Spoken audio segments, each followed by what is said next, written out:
అనగనగా వెలమకొత్తూరు అనే ఒక చిన్న పల్లెటూరుండేది. ఆ ఊరిలో రామయ్య కుటుంబం ఉండేది. రామయ్యకు భార్య లక్ష్మి, కొడుకు బాలరాజు ఉండేవారు. రామయ్య ఊర్లో మంచి పేరు కలిగిన వ్యక్తి కలవాడు. వ్యవసాయం చేసుకుంటూ కుటుంబాన్ని పోషించేవాడు. ఏంటండి, ఏం చేస్తున్నారు? బాబుకు అన్నం తినిపించటానికి రాగి గిన్నెలో అన్నం కలుపుతున్నాను. నీకు కనిపించట్లేదా? ఇంట్లో వేరే గిన్నెలున్నాయి, వాటిలో అన్నం కలిపి తినిపించండి. ఈ రాగి గిన్నెలో తినిపిస్తే గిన్నెలు పాడైపోతాయి. అదేంటి లక్ష్మి, వీడు చిన్నపిల్లోడు, తినటానికి ఏదైనా చక్కగా ఉండాలి. రాగి గిన్నెలో తినిపిస్తే మంచిది. ఏది ఏవైనా మనం అన్ని పొదుపుగానే వాడాలి, గుర్తుపెట్టుకోండి. ఇంతలో పక్కింటావిడ సీతారత్నం రామయ్య ఇంటికి వచ్చింది. అబ్బే, మీకు బొత్తిగా బుద్ధి లేదండి. రాగి గిన్నె మన ఇంటి ఆభరణం.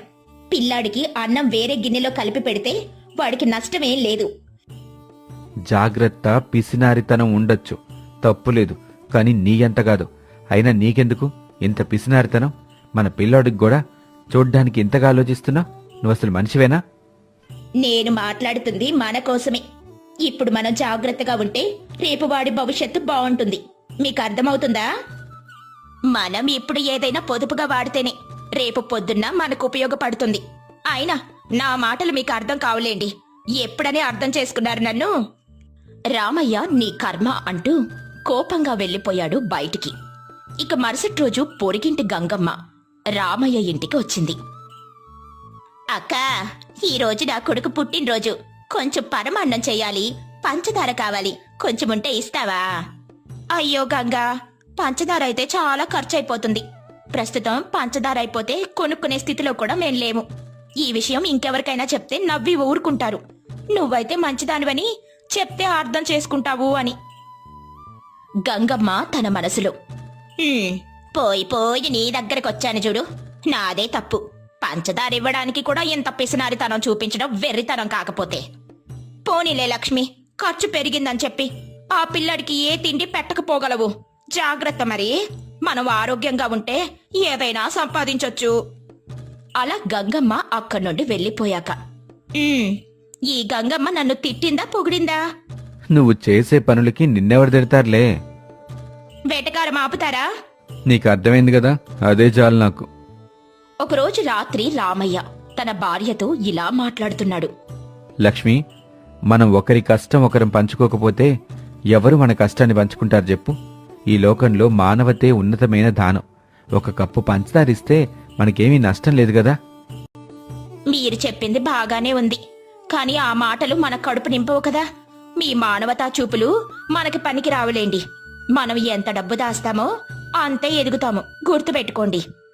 అలా కొద్ది రోజుల్లోనే ఊరంతా లక్ష్మి పిసినారని చెప్పుకున్నారు. ఆమెను ఎవ్వరూ పలకరించేవారే కాదు. ఒకరోజు లక్ష్మి పక్క ఊరు జాతరకు బయలుదేరుతుంది.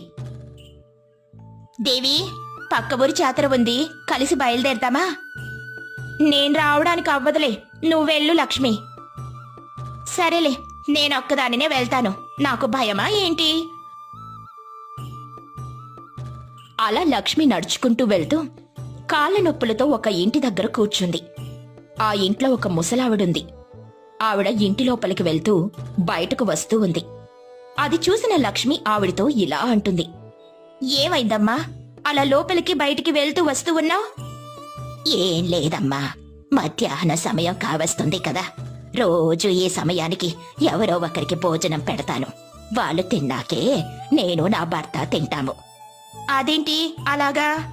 నాకు నా భర్తకు కొన్ని సంవత్సరాల నుండి ఇదే అలవాటు. లేనివాడి కడుపు నింపి మేము తర్వాత తింటాము. ఈ వయసులో మీకు అవసరమా తల్లి? సాయం చెయ్యడం అనేది వయసుతో సంబంధం లేదు. ఒకరికి సాయం చేస్తే వచ్చే తృప్తి మనం ఎన్ని కోట్లు సంపాదించినా రాదు. నాకిద్దరు కొడుకులు. వాళ్ళ కోసం ఎంతో కష్టపడ్డాం, పెంచి పెద్ద చేశాం. కొన్ని సంవత్సరాల క్రితం మేము డబ్బు సంపాదించిన దానిపైన మాత్రమే దృష్టి పెట్టేవాళ్ళం.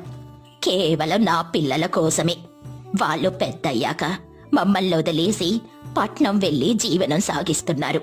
అప్పుడనిపించిందమ్మా, వీళ్ల కోసమా రాత్రి పగలు అనక కష్టపడుతున్నాం.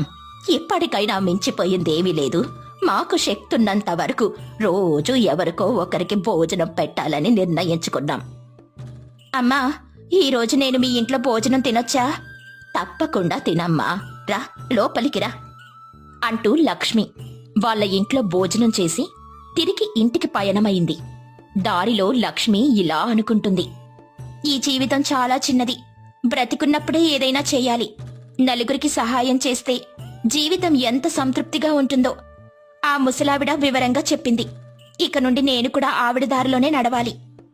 ఒకరోజు లక్ష్మి, ఈ ఊర్లో నాకు చాలా గౌరవం ఉంది, కానీ నీ వల్ల మరుగునబడ్డాను. పంచే మనిషే గొప్ప మనిషి. ఉంచింది నీది కాదు, పోయింది నాశనమవదు. ఈ ఊరు మొత్తం నిన్ను పిసినారి అంటున్నారు. దానికి కారణం నీ ప్రవర్తనే. నన్ను క్షమించండి, నేను మారాను. ఇంకెప్పుడు అలా ప్రవర్తించను. మీరు చెప్పినట్టే వింటాను. నలుగురికి సహాయం చేస్తాను. ఆ మాటలు విన్న రామయ్య ఎంతో సంతోషించాడు. లక్ష్మి గంగమ్మ ఇంట్లోకి వెళ్లి, గంగమ్మ, నిన్న విన్నాను నీ కొడుకుకు జ్వరమంటగా. తీసుకెళ్లావా దవాఖానాకు? ఇప్పుడెలా ఉంది? తగ్గిందా నీ కొడుకుకు? ఇదిగో నీ కొడుకు కోసం మిఠాయి తెచ్చాను. వెళ్ళాను లక్ష్మి, కాని మందులకు డబ్బులేమీ లేవు. మాకు బతికే భారంగా ఉంది. అయ్యో, దానికేనా? ఎందుకు కన్నీరు పెట్టుకుంటున్నావు? ఇదిగో ఈ డబ్బు తీసుకో. ఈ డబ్బులతో మందులు కొను. నీ దగ్గరున్నప్పుడే నాకు ఈ డబ్బులిద్దువు గాని. ఏది ఏమైనా నీ కొడుకు ఆరోగ్యం ముఖ్యం. ఇంకేది అవసరమైనా నా దగ్గరికి రా. మర్చిపోకు నేనున్నాను అన్న విషయం. లక్ష్మి, నువ్వెంత మారిపోతావని ఊహించలేదు. మొన్న నువ్వు నాతో అన్న మాటలకు నువ్వు మనసు లేని వ్యక్తి అని అనుకున్నాను, కానీ ఈ రోజు మాత్రం నువ్వు గొప్ప మనసున్న వ్యక్తిగా కనిపిస్తున్నావు. దేవుడు నీకు శుభమే కలిగి. లక్ష్మి భర్త రామయ్యతో ఇలా అంటుంది. ఎందుకో ఈ మధ్య నాకు చాలా సంతోషంగా ఉందండి. నిజం చెప్పనా లక్ష్మి, నువ్వు ఈ ఊర్లో ఇప్పుడు అందరికీ బిడ్డలా, ఒక చెల్లిలా అమ్మలా మారిపోయావు. నీలో కలిగిన మార్పు వల్ల నాకు చాలా సంతోషంగా ఉంది. అయినా ఒక్కసారిగా నీలో ఎంత మార్పెలా? అప్పట్లో మీ మాటలు వినలేదు కదండి. ఇప్పుడు నాకు అనుభవం నేర్పింది. ఒక చిన్న సాయం చేసినప్పుడే మన బతుకు గొప్పదవుతుందని గ్రహించా.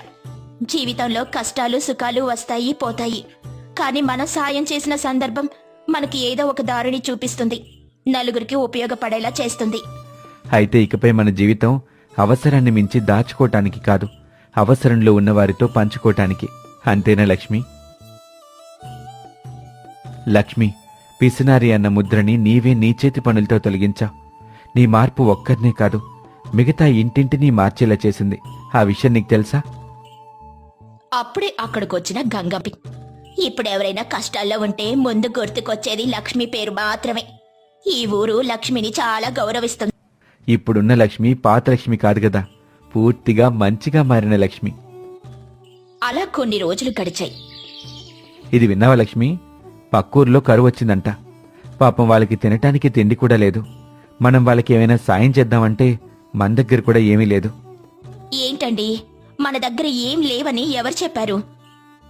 1 సంవత్సరానికి సరిపడా ఆ బియ్యం బస్తాలు తీసుకుని వెళ్ళి వాళ్ళకు సాయం చేద్దాము. ఏమంటారు? చాలా సంతోషం లక్ష్మి, ఇప్పుడే వెళ్ళి వాళ్ళకి సాయం చేద్దాం. పదండి, త్వరగా వెళ్దాం. అలా రామయ్య లక్ష్మి చేసే మంచి పనులు ఆ నోటా ఈ నోటా తెలిసి ఉంటే రామయ్య లక్ష్మిలానే ఉండాలని అందరూ అనుకునేలా చేశారు.